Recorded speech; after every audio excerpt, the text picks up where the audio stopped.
Shri Gayatri tours and travels Chardham yatra complete travel plan.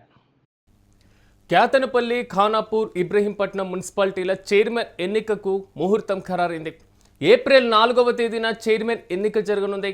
అయితే ఉత్తర్వులను జారీ చేసింది రాష్ట్ర ఎన్నికల కమిషన్. అయితే హైకోర్టు ఆదేశాల ప్రకారమే షెడ్యూల్ విడుదల చేయనున్నారు. అయితే గడువు ముగియనుందిన నేపథ్యంలో కూడా ఎన్నికల కమిషన్ ఈ షెడ్యూల్ను రిలీజ్ చేసినటువంటి పరిస్థితి. ప్రధానంగా ఫిబ్రవరి 11వ తేదీన మున్సిపాలిటీకి సంబంధించినటువంటి ఎన్నిక జరగడం, 13వ తేదీన దీనికి సంబంధించినటువంటి ఫలితాలు కూడా వచ్చినటువంటి పరిస్థితి. కానీ ఈ 3 మున్సిపాలిటీల్లో సాగినటువంటి తంతు, మరి ముఖ్యంగా స్వతంత్రులతో పాటుగా ఇతర రాజకీయ పార్టీలన్నీ కూడా ఉమ్మడిగా చైర్మన్ పీఠం కోసం పోటీ పడినటువంటి వైనాన్ని కూడా మనం చూసాం. ప్రధానంగా క్యాతనపల్లితో పాటుగా ఖానాపూర్, ఇబ్రహీంపట్నం ఈ మున్సిపాలిటీలో వచ్చినటువంటి స్థానాలు ఏదైతే ఉన్నాయో, అంటే మొత్తం క్యాతనపల్లిలో 22 వార్డులు ఉన్నటువంటి పరిస్థితి. అదేవిధంగా ఖానాపూర్లో ఆల్మోస్ట్ 11 వార్డులు, ఇబ్రహీంపట్నంలో 24 వార్డులు ఉన్నటువంటి సిచ్యువేషన్స్ ఉన్నాయి. ఈ నేపథ్యంలో వీటిల్లో అధికార కాంగ్రెస్ పార్టీ కంటే ప్రతిపక్ష బీఆర్ఎస్ పార్టీ కొన్ని స్థానాల్లో మెరుగ్గా ఉండడం, కాంగ్రెస్ పార్టీ ఎక్స్ అఫీషియో సభ్యులకు సంబంధించినటువంటి సపోర్ట్తో మాత్రం చైర్మన్ పీఠం కోసం పోటీ పడడం, ఇదే విధంగా కొంతవరకు ఉద్రిక్త పరిస్థితుల వైపు కూడా అడుగులు వేసినటువంటి పరిస్థితి. ఎట్టకేలకు మాత్రం రాష్ట్ర ఎన్నికల కమిషన్ చైర్మన్ ఎన్నికకు సంబంధించి ముహూర్తం కూడా ఖరారు చేసింది. ఫిబ్రవరి 4వ తేదీన దీనికి సంబంధించినటువంటి ఎన్నిక జరగనుంది. ఇదే అంశానికి సంబంధించి మరింత సమాచారం మా ప్రతినిధి సత్య అందిస్తారు. సత్య, చెప్పండి, ఓవరాల్గా మాత్రం 3 మున్సిపాలిటీలకు సంబంధించి చైర్మన్ ఎన్నిక ఏప్రిల్ 4న జరగబోతుంది. పూర్తి అప్డేట్స్ ఏంటి? వివిధ పార్టీల బలాబలాలేంటి? డెఫినెట్ గా మీరన్నట్టు ప్రస్తుతం మున్సిపాలిటీలకు సంబంధించినటువంటి ఈ 3 మున్సిపాలిటీలకు సంబంధించినటువంటి వ్యవహారం అంతా కూడా ఇప్పుడు ప్రస్తుతం ఏప్రిల్ 4వ రోజు చైర్మన్, వైస్ చైర్మన్ రెండుకు సంబంధించినటువంటి ఎన్నుకోవాలి. లేదంటే మరి టైము అయిపోతుంది కాబట్టి ఇటు ఎన్నికల కమిషన్ ఇచ్చినటువంటి ఆధారాల మేరకు కూడా మరి వాళ్ళు జీవో రిలీజ్ చేసిన పరిస్థితి ఉంది. అయితే ఎట్లయినా మీరు ఏప్రిల్ 4వ తేదీ లోపు చైర్మన్, వైస్ చైర్మన్ పదవులు కంపల్సరీగా మరి ఎంపిక చేయాలంటూ కూడా ఉత్తర్వులు జారీ చేసిన పరిస్థితి. ప్రస్తుతం క్యాతనపల్లి కావచ్చు, ఇబ్రహీంపట్నం కావచ్చు, ఖానాపూర్ కావచ్చు, ఇక్కడ మనం ఎంత ఉద్రిక్తలు చోటు చేసుకున్నాయి. ఇప్పుడు ఏదైతే క్యాతనపల్లికి సంబంధించి బల్కా సుమన్, అలాగే ఇబ్రహీంపట్నానికి సంబంధించి కూడా పెద్ద ఎత్తున ఈ ఇండిపెండెంట్ల వ్యవహారం కావచ్చు, ఇండిపెండెంట్లు ప్రస్తుతానికి కూడా ఏదైతే గవర్నమెంట్ ఉందో ఆ గవర్నమెంట్ కు సంబంధించినటువంటి వ్యవహారమే, గవర్నమెంట్ కి సంబంధించిన అండర్ లోనే ఉన్నారు ఇప్పటికీ. మొత్తం కూడా ఏదైతే పార్టీలకు సంబంధించినటువంటి క్యాడర్ అంతా కూడా వాళ్ళను ఒక మొత్తం మోహరించినట్టు, అంటే కాంగ్రెస్ పార్టీలో వాళ్ళు ఎక్కడ పోతున్నారు ఏంటి అనేది కూడా మొత్తం తీసుకుంటున్న పరిస్థితులు కనబడుతూ ఉన్నాయి.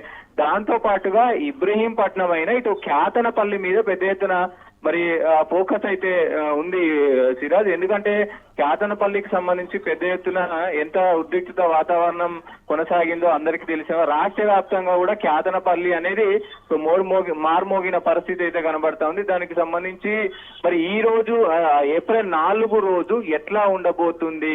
సో ఇక్కడ సత్య, కొంతవరకు అంటే మంత్రి వివేక్ పట్టు నిలుపుకోబోతున్నారా? బాలకసుమన్ పూర్తి స్థాయిలో తాను చేసినటువంటి కసరత్తుకు ఫలితాలు రాబోతున్నాయా అనేటువంటి క్వశ్చన్స్ కూడా రైజ్ అవుతున్నాయి. సో మంత్రి ఏ విధంగా వ్యూహాలు రచిస్తున్నారు? డెఫినెట్ గా ఇప్పుడు ఉన్నటువంటి ఈ 3 స్థానాల్లో కూడా దాదాపు కాంగ్రెస్ పార్టీకే చైర్మన్ గాని, వైస్ చైర్మన్ గాని వచ్చే అవకాశాలు ఖచ్చితంగా కనబడతా ఉన్నాయి. ఎందుకంటే ఇండిపెండెంట్ల పాత్ర ఎక్కువ ఉంది ఇక్కడ. ఇక మొత్తం కూడా ఇవి టై అయిన పరిస్థితి ఉంది కాబట్టి ఇండిపెండెంట్లు పెద్ద ఎత్తున మొగ్గు చూపే అవకాశం ఉంటది. ఇండిపెండెంట్ ఇప్పటికే మంత్రి వివేక్ కావచ్చు, వీళ్ళందరూ కూడా ఏదైతే ఖానాపూర్ లో వెద్మ బొజ్జు కావచ్చు, ఇబ్రహీంపట్నంలో మల్రెడ్డి రంగారెడ్డి కావచ్చు, వీళ్ళందరూ కూడా వ్యూహాలను రచించారు. సో అక్కడ ఏదైతే ప్రస్తుతం ఇబ్రహీంపట్నం దగ్గర దాదాపు బీఆర్ఎస్ అలాగే సిపిఐకి సంబంధించినటువంటి కూటమి, సో ఈ వీళ్ళిద్దరు పొత్తుకు పోయారు. కానీ ఇప్పుడు ఆ పరిస్థితులు లేవు. ఇప్పుడు పరిస్థితులన్నీ మారిపోయిన పరిస్థితి కనబడతా ఉంది. మొత్తం కూడా ఈ 3 సీట్లు కూడా మరి ఇబ్రహీంపట్నం అయినా, లేకపోతే క్యాతనపల్లి అయినా, అలాగే ఖానాపూర్ అయినా ఇటు 3 ఎమ్మెల్యేలు ఉన్నారు. ఎక్స్ అఫీషియో ఓటు పనిచేస్తుంది. దాంతో పాటు అధికారంలో వాళ్ళే ఉన్నారు. సో ఖానాపూర్ లో వెద్మబొచ్చు, ఇబ్రహీంపట్నంలో మల్రెడ్డి రంగారెడ్డి, ఇటు ఏదైతే క్యాతనపల్లికి సంబంధించినటువంటి దాంట్లో మంత్రి వివేక్ ఉన్నారు. సో ఇట్లా వాళ్ళ ఎక్స్ అఫీషియో ఓటు కూడా పనిచేస్తుంది కాబట్టి సో ఇప్పుడు మొత్తం కూడా ఈ 3 నియోజకవర్గాల నుంచి కూడా వాస్తవానికి అయితే వాళ్ళకే దక్కే అవకాశం ఉంది. కానీ బలగాలు చూస్తే మాత్రం అటు బీఆర్ఎస్ కి కొంత ప్లస్ పాయింట్ అయినప్పటికీ కూడా ఆ టైంలో ఏదైతే ఫిబ్రవరి 11వ తారీఖున వెలువడినటువంటి ఈ మొత్తం వ్యవహారం అంతా కూడా అదే రోజు అయిపోయిన ఉంటే సో మరి బీఆర్ఎస్ 3 చోట్లను కూడా గెలుచుకునే అవకాశం ఉండదు, 3 మున్సిపాలిటీలను కూడా గెలుచుకునే అవకాశం ఖచ్చితంగా ఉండేది. కానీ ఇప్పుడు ఆ పరిస్థితులు లేవు కాబట్టి దాదాపు కాంగ్రెస్ కే ఇవన్నీ కూడా కైవసం అయ్యాయి. ఈ 2 ఏదైతే ఇబ్రహీంపట్నం కావచ్చు అలాగే ఖానాపూర్ కావచ్చు, ఈ 2 మినహా క్యాతనపల్లి పరిస్థితి ఏంటి అనేది పెద్ద ఎత్తున ప్రస్తుతం చర్చనీయాంశంగా ఫైనల్ గా మాత్రం ప్రలోభాలకు కూడా అవకాశం ఉండేటువంటి పరిస్థితి ఉంటుంది కాబట్టి క్రాస్ ఓటింగ్ జరిగే పరిస్థితులు కూడా ఉంటాయి కాబట్టి కౌన్సిలర్లు చేజారకుండా క్యాంపు పాలిటిక్స్ ఏ విధంగా జరుగుతున్నాయి. సో కాంగ్రెస్ సంబంధించిన బీఆర్ఎస్ సంబంధించిన కౌన్సిలర్లు వారు గూటిలోనే ఉన్నారా? డెఫినెట్ గా క్యాంప్ పాలిటిక్స్ అనేది ఇప్పటి నుంచి కాదు, గత ఫిబ్రవరి నుంచి కూడా క్యాంప్ పాలిటిక్స్ నడుస్తా ఉన్నాయి. మనం నేరుగా చూసినాం. అది ఉగాది రోజు కావచ్చు, వేరే ఇతరత్ర ఫెస్టివల్ అయినప్పుడు కూడా వాళ్ళ సమక్షంలోనే ఎవరైతే ఈ కౌన్సిలర్లు ఉన్నారో అందరూ కూడా అధికార పార్టీకి సంబంధించినటువంటి క్యాంపులోనే వాళ్ళు మొత్తం కూడా సెలబ్రేట్ చేసుకునే పరిస్థితి ఉంది. కాబట్టి దాదాపు అందరినీ కూడా క్యాంప్ పాలిటిక్స్ లోనే చేస్తా ఉన్నారు. ఈ ఒక్క క్యాతనపల్లికి సంబంధించి ఎందుకంటే బల్క సుమన్ ఇప్పటికే మరి పోలీస్ కస్టడీలో 14 రోజులు ఉన్నాడు కాబట్టి దీన్ని కొంత ప్రతిష్టాత్మకంగా తీసుకునే అవకాశం ఉంటది. కాబట్టి అసలు ఏం జరగబోతుంది అనేది పెద్ద ఎత్తున చర్చనీయాంశంగా మారిన పరిస్థితి కనబడతా ఉంది. చూడాలి ఈ క్యాతనపల్లికి సంబంధించి అసలు ఎట్లాంటి సిచ్యువేషన్ జరగబోతుంది, మళ్ళీ 4వ తేదీన ఏమైనా ఉద్రిక్తల నడుమ మళ్ళీ వాయిదా పడే అవకాశం ఉందా అనేది చూడాల్సిన అవసరం అయితే ఉంటది. ఇబ్రహీంపట్నంలో మనం చూసినాం, ఇబ్రహీంపట్నంలో కూడా బీఆర్ఎస్ సంబంధించినటువంటి కౌన్సిలర్ మా నాన్న కనబడట్లేదు అంటూ కూడా ఆ కౌన్సిలర్ యొక్క కొడుకు మరి పోలీసులకు ఫిర్యాదు చేసిన పరిస్థితి ఉంది. సో నేరుగా మరి ఆయన కూడా పోలీస్ స్టేషన్ కి వెళ్లారు, అటు జడ్జి ముందు కూడా వెళ్ళిన పరిస్థితి ఉంది. ఇప్పుడు అయితే అక్కడ సద్దుమణిగిన పరిస్థితి అయితే ఉంది.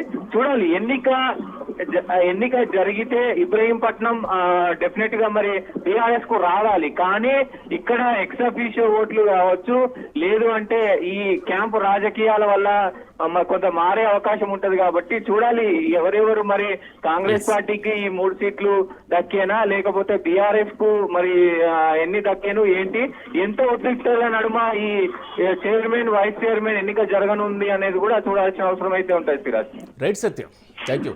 మొత్తం మీద క్యాతనపల్లి, ఖానాపూర్, ఇబ్రహీంపట్నంలో మున్సిపాలిటీ చైర్మన్లకి సంబంధించిన ఎన్నిక ఉద్రిక్త పరిస్థితులు ఉంది. ఒక్కసారి మనం క్యాతనపల్లిలో బాల్క సుమన్ అరెస్టు సందర్భంగా ఏర్పడిన ఉద్రిక్త పరిస్థితులను ఓసారి చూద్దాం.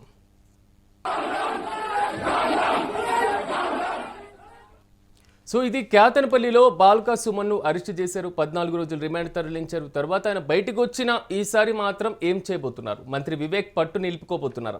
ఇది ఒక్కటే కాదు, ఖానాపూర్, ఇబ్రహీంపట్నం పరిస్థితులు కూడా అదే విధంగా ఉన్నాయి. క్యాతనపల్లిలో ఉన్నటువంటి మొత్తం 22 స్థానాలకు సంబంధించి కాంగ్రెస్ పార్టీ అక్కడ గెలుచుకున్నటువంటి స్థానాలు 7 స్థానాల్లో విజయం సాధించడం జరిగింది. బీఆర్ఎస్ పార్టీ 10 స్థానాలు, సిపిఐ 4, ఇండిపెండెంట్ 1. క్యాతనపల్లి మున్సిపాలిటీని మంత్రి వివేక్ అత్యంత ప్రతిష్టాత్మకంగా తీసుకున్నారు. ఎలాగైనా పావులు కదిపి మున్సిపల్ చైర్మన్ పీఠాన్ని కైవసం చేసుకోవాలి అనేటువంటి దాంట్లో మాత్రం కౌన్సిలర్లకు సంబంధించి కూడా జరుగుతుంది. కానీ ఇక్కడ బీఆర్ఎస్ పార్టీ కాంగ్రెస్ పార్టీ కంటే 3 స్థానాలు అత్యధికంగా గెలవడం, ఇక్కడ సిపిఐ అనేది కీ రోల్ పోషిస్తుంది. 4, అదేవిధంగా 7, 11 స్థానాలు ఎక్స్ అఫీషియో సభ్యులు కీలకంగా మారుతారు. కానీ అధికార పక్షం పూర్తి స్థాయిలో ప్రలోభాలకి గురి పెడుతుంది. ప్రతిపక్షానికి దక్కాల్సిన, బీఆర్ఎస్ పార్టీకి దక్కాల్సినటువంటి చైర్మన్ పీఠాన్ని కాంగ్రెస్ పార్టీ కైవసం చేసుకోవాలనుకుంటుంది. ఇది బాల్క సుమన్ అక్కడ పూర్తి స్థాయిలో బీఆర్ఎస్ శ్రేణుల్ని రక్షించేటువంటి ప్రయత్నం చేశారు. కాంగ్రెస్ పార్టీ వైఖరిని ఎండగట్టేటువంటి ప్రయత్నం చేశారు. ఒకంత మంత్రి వివేక్ కాన్వాయ్ పైన కూడా దాడి చోటు చేసుకునేటి వరకు వెళ్ళింది. చైర్మన్ పీఠానికి సంబంధించిన ఎన్నిక. ఇక ఖానాపూర్ విషయానికి వద్దాం. ఖానాపూర్లో ఉన్నటువంటి మొత్తం 11 స్థానాల్లో బొజ్జు అక్కడ కీ రోల్ పోషిస్తున్నారు. ఎలాగైనా చైర్మన్ పీఠాన్ని కైవసం చేసుకోవాలని. బీజేపీ 4 స్థానాలు, బీఆర్ఎస్ 4 స్థానాలు, కాంగ్రెస్ పార్టీ 3 స్థానాలు. కాంగ్రెస్ పార్టీ కేవలం 3 స్థానాల్లో మాత్రమే విజయం సాధించడం జరిగింది. ఇక్కడ బీజేపీ కాంగ్రెస్ లేదా బీఆర్ఎస్ బీజేపీ ఎవరో ఇద్దరి మధ్య మాత్రం పొత్తు ఖాయంగా కనబడాలి. మూడోది వచ్చేసి పూర్తి స్థాయిలో ఎక్స్ అఫీషియో సంబంధించినటువంటి సభ్యులు కీ రోల్ పోషించబోతున్నారు. ఇక ఇబ్రహీంపట్నం విషయానికి వద్దాం. ఇక్కడ మల్రెడ్డి రంగారెడ్డి కీ రోల్ పోషిస్తున్నారు. మొత్తం 24 వార్డులు ఇక్కడ ఉన్నటువంటి పరిస్థితి. సో బీఆర్ఎస్ 13 స్థానాలు, కాంగ్రెస్ పార్టీ 8 స్థానాలు, బీజేపీ 2, స్వతంత్రులు 1 స్థానంలో విజయం సాధించారు. అయితే కాంగ్రెస్ పార్టీతో పోలిస్తే బీఆర్ఎస్ పార్టీ 5 స్థానాల్లో అత్యధికత కొనసాగుతుంది. అయితే ఇక్కడ ఇండిపెండెంట్తో పాటుగా ఇతర ఎక్స్ అఫీషియో సభ్యులు కూడా కీ రోల్ పోషించేటువంటి అవకాశాలు అయితే చాలా స్పష్టంగా కనబడుతున్నాయి. ఓవరాల్గా ఫిబ్రవరి 11న జరిగిన ఎన్నిక 13 వచ్చినటువంటి రిజల్ట్ ఇప్పటి వరకు చైర్మన్ పీఠం ఎన్నిక కాలేదు. తాజాగా మాత్రం దీనికి సంబంధించి ముహూర్తం ఖరారైంది. ఏప్రిల్ 4వ తేదీన చైర్మన్ ఎన్నిక జరగబోతుంది.